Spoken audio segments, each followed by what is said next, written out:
Since the pandemic struck in 2020, it's been a very difficult time for many business owners, particularly small businesses like us. Now, I'm not complaining too much because I know there are people far worse off than us, and we've in many ways been quite fortunate. But since March 2020, we've lost about 90%, 95% of all of our business because what we do is involved in the wedding industry. Weddings have just basically come to a stop. But today is one of our first weddings of 2021. And now I'm usually a wedding photographer and I don't drive the wedding cars. We have proper wedding chauffeurs for that. But today, I'm a chauffeur. I'm going to bring you along for the ride. I'm going to be driving this, which is our Imperial. I'm going to tell you everything it is that I know about this rather different car.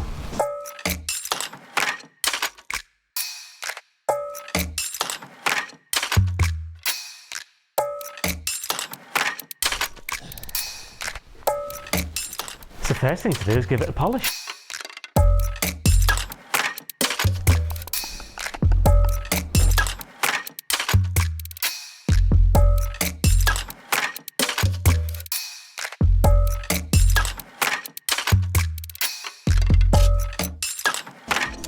So the car has had a bit of a valet before I'm doing this, but I think it's always nice just to make them as shiny as possible. So I decided to use the waterless wax sprays, which just really brings the paintwork up.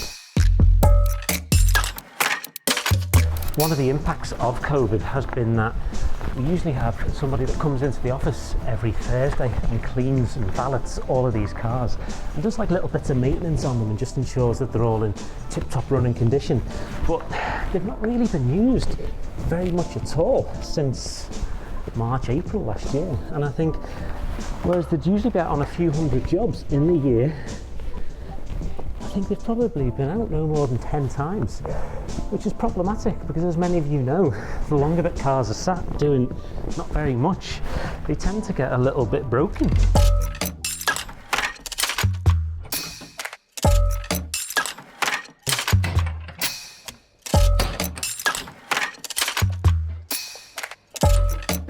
This car was serviced about 3 weeks ago, so although it's not done very much work over the past 12 months, I know it's in a good state. And even though it has just been serviced, it's always worth checking the oil and water before we head out.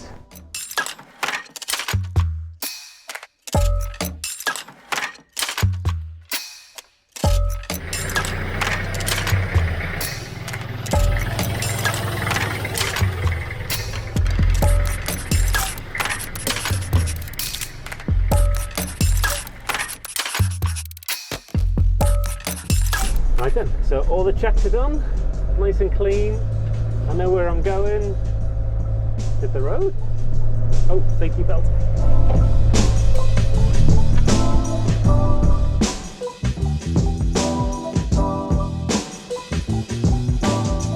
This car's called an Imperial Viscount, and if you hadn't have guessed already, it is in fact a replica, it is not an original.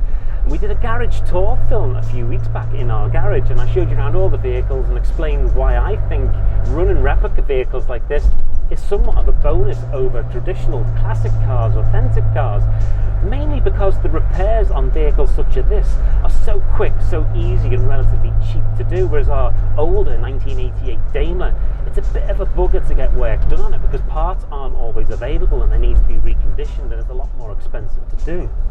This is probably our most popular wedding car.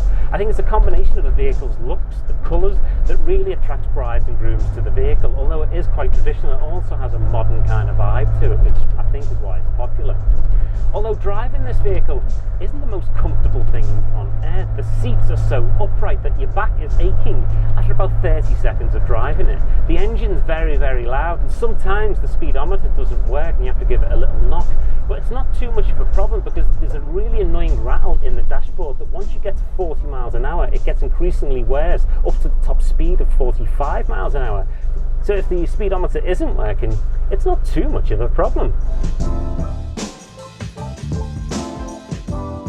Today's job is nice and simple. I'm on my way now to pick up the bride and whoever's giving her away. I'm taking them to St George's Hall in Liverpool, which is where the ceremony is. I've got to wait for the ceremony to be done, wait for some photographs to be done, and then I have to take the bride and groom and a few other people back to the house. So the task is quite straightforward. What could possibly go wrong?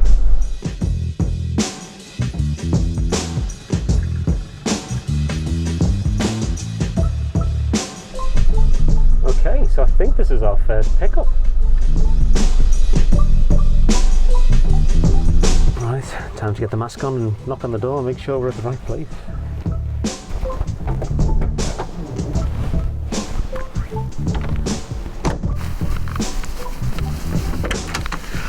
Okay, well, we're at the right house, but you'll never guess, the bride running late.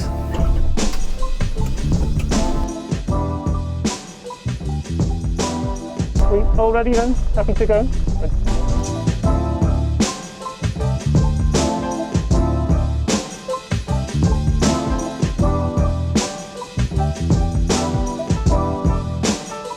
Right then, so that's the first part of the job done. We've dropped the bride and her dad and her mum and sister and a few other people off at the St George's Hall, which is behind us.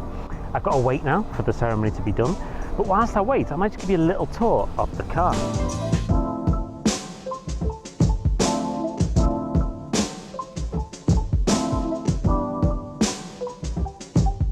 So this is the Imperial Viscount. I'm not entirely sure from the outside you would know that underneath this is an old London taxi cab. For me, the only bit that really gives it away is when you get to the front and you see the power steering pump. Now if you know anything about TX1s, then you will unmistakably notice that as a TX1 power steering pump, and that is a bit of a giveaway, but everything else I think is pretty well disguised. One of the main attractions to this car is on the interior, and this is the real benefit of having custom built cars. You can see the opening, the size of this door, it's huge, so it makes access to the car quite easy. Now it's obviously relatively new, so all the upholstery and trim is nice and fresh, which is really important for the type of work that it's doing. And there's 3 seats in the back.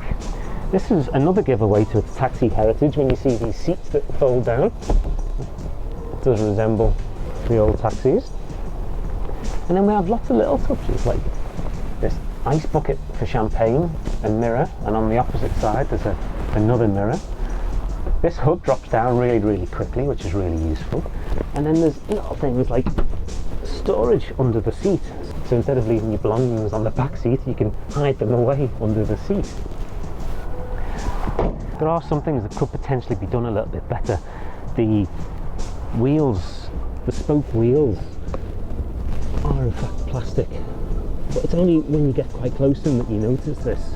Obviously we've got some form of white wall, but again it's a little bit of a cheat, they're not true white wall tyres. But nevertheless, you have to remember what this is being used for, and there are certain benefits. So for instance, the white walls, we do have cars with original white wall tyres, and when they get curbed, and they get curbed quite a lot, it's quite a faff to change the tyres, they're quite expensive. With these things, they're really cheap, so we can just keep replacing the white walls when we need to. So there are many benefits to having a car that's custom built for weddings.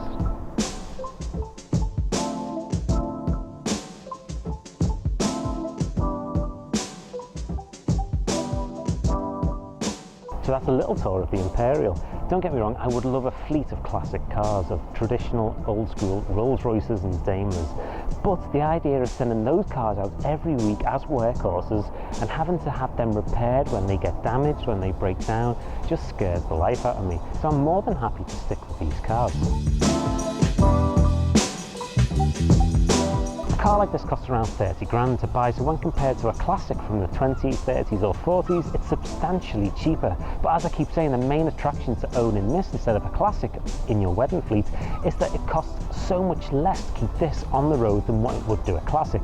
Our Daimler was made in 1988, and to keep this on the road in comparison to the Daimler is thousands of pounds less every year.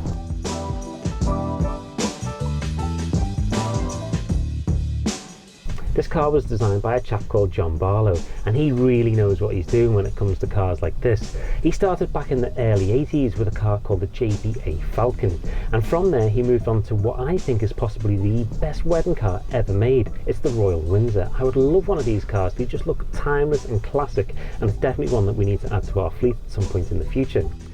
After that, John worked on a number of different cars, and it's ended with this, the Imperial Viscount.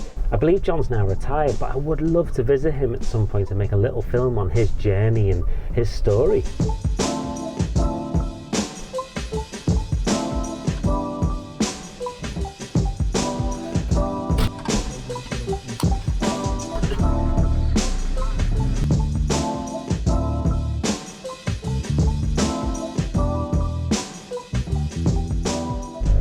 bridegroom and dropped off home. A successful day, I think. Pretty easy.